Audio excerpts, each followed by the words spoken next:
কেমন স্বরূপ তো অনন্ত রয়েছে, কিন্তু তার মধ্যে বলা হচ্ছে ভগবান শ্রী রামচন্দ্র সাক্ষাৎ সেই ভগবান, তার যে এই অবতার রয়েছে, তার যে এই স্বরূপ রয়েছে রামচন্দ্রের স্বরূপ, এই রামচন্দ্রের স্বরূপ মানুষ সাক্ষাৎ ধর্মের বিগ্রহ। প্রেম সে বলো রাধে রাধে। সাক্ষাৎ ধর্মের বিগ্রহ হচ্ছেন ভগবান শ্রী রামচন্দ্র।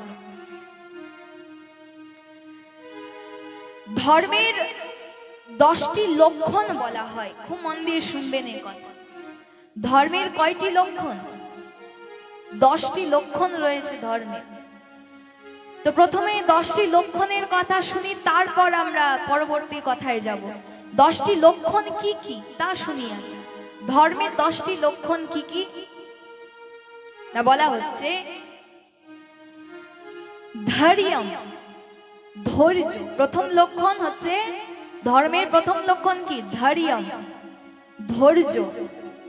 ক্ষমা, ক্ষমা, ধৈর্য, ক্ষমা। আর কি না অচৌর্য, অর্থাৎ যার মধ্যে চৌর্যতা বৃত্তি নেই, যার মধ্যে চুরি করার বিদ্যা নেই, চুরি করার প্রবৃত্তি নেই। প্রথমে কি হলো? ধৈর্য, তারপর ক্ষমা, তারপর হচ্ছে অচৌর্য বৃত্তি, তৎপশ্চাৎ দমন। দমন কিসের দমন? না আমাদের যে ষড়রিপু রয়েছে না, যা আমাদের শত্রু, পরম শত্রু।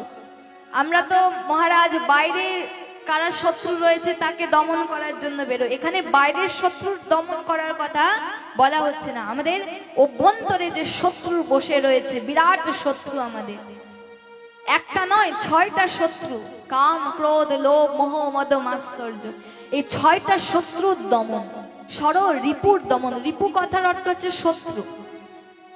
তো ধৈর্য, ক্ষমা, অচৌর্য বৃত্তি, আর কি চতুর্থ হচ্ছে ধৈর্য, ক্ষমা, অচৌর্য বৃত্তি এবং আমাদের দমন। দমন কথা হচ্ছে ষড়রিপুর দমন। পঞ্চম হচ্ছে শৌচতা, অর্থাৎ পবিত্রতা। এখানে পবিত্রতা বলতে শুধুমাত্র বাইরের পবিত্রতা নয়, দুটি পবিত্রতার কথাই বলা হয়েছে। এই যে লক্ষণ পবিত্রতা, শৌচতা, দুটি শৌচতা, দুটি পবিত্রতা, এক বাইরের পবিত্রতা আর এক ভেতরের পবিত্রতা, অন্তরের পবিত্রতা। তৎপশ্চাৎ হচ্ছে ইন্দ্রিয় নিগ্রহ।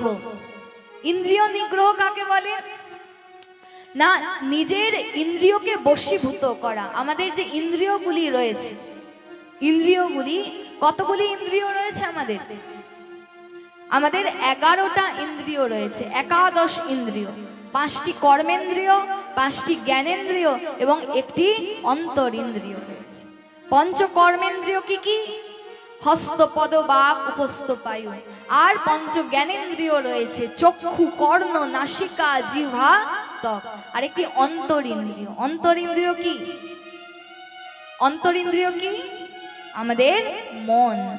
এই যে মন রয়েছে, এটা হলো অন্তর ইন্দ্রিয়। তো ইন্দ্রিয় নিগ্রহ অর্থাৎ নিজের এই যে 11 ইন্দ্রিয়কে দমন করার শক্তি, বশীভূত করার শক্তি। তৎপশ্চাৎ হচ্ছে সত্য। সত্য তার তাৎপর্য কি? সত্য যাকে অবিনাশী বলা হয়, সত্যের কখনো বিনাশ হয় না, যা অবিনাশী তা হলো সত্য। তৎপশ্চাৎ বিদ্যা। কোন বিদ্যা? বিদ্যা তো অনেক রয়েছে মহারাজ, কত কত বিদ্যা রয়েছে, হ্যাঁ কি না? যুদ্ধ বিদ্যা রয়েছে, সেখানে চুরি করাও একটা বিদ্যা সংসারে বলা হয়, চৌর্য বিদ্যা। বিদ্যা তো অনেক রয়েছে, যুদ্ধ করার বিদ্যা, চুরি করার বিদ্যা, আরো বিভিন্ন বিভিন্ন বিদ্যা রয়েছে সংসারে। এখানে কোন ধর্মের যে 10টা লক্ষণের মধ্যে যে বিদ্যার কথা বলা হলো, সে বিদ্যার কথার তাৎপর্য কি? এখানে কোন বিদ্যার কথা বলা হয়েছে? কোন বিদ্যা না, এখানে যে বিদ্যা আমাদের মোহকে নাশ করে, খুব মন দিয়ে শুনবে। যে বিদ্যা আমাদের মোহ, আমি যে মোহ রয়েছে না, মোহ, সেই মোহরূপ অন্ধকার ছেয়ে রয়েছে আমাদের হৃদয়ে, সেই মোহরূপ অন্ধকারকে যে বিদ্যা নাশ করে দেয়, যে বিদ্যা আমাদেরকে ভগবানের সঙ্গে মিলিত করে, ভগবানের সঙ্গে যুক্ত করে, যে বিদ্যা, যে বিদ্যা আমাদের অজ্ঞানতার অন্ধকারকে দূর করে, জ্ঞানের আলোকে প্রকাশিত করে, আমাদের মোহকে নাশ করে, সেই বিদ্যার কথা বলা হচ্ছে, সে পরমার্থিক বিদ্যার কথা বলা হচ্ছে। আর তৎপশ্চাৎ বলা হচ্ছে দয়া, তারপরে লক্ষণ হচ্ছে দয়া। দয়া তো আমরা সবাই জানি, আমরা শুধু দেখুন নিজের ভোগের কথা নিজের চিন্তা করি, কিন্তু কারু কারুর ভিতর দয়া থাকে, যা অন্যের কথা, অন্যের কল্যাণ কিসে হবে, অন্যের সুবিধান কিভাবে হবে, মঙ্গল কিসে হবে, তা চিন্তা করে, দয়া। এবং তারপর হচ্ছে অক্রোধম, অর্থাৎ অক্রোধ, যার মধ্যে ক্রোধ নেই। প্রেম সে বলো, ক্রোধ নেই।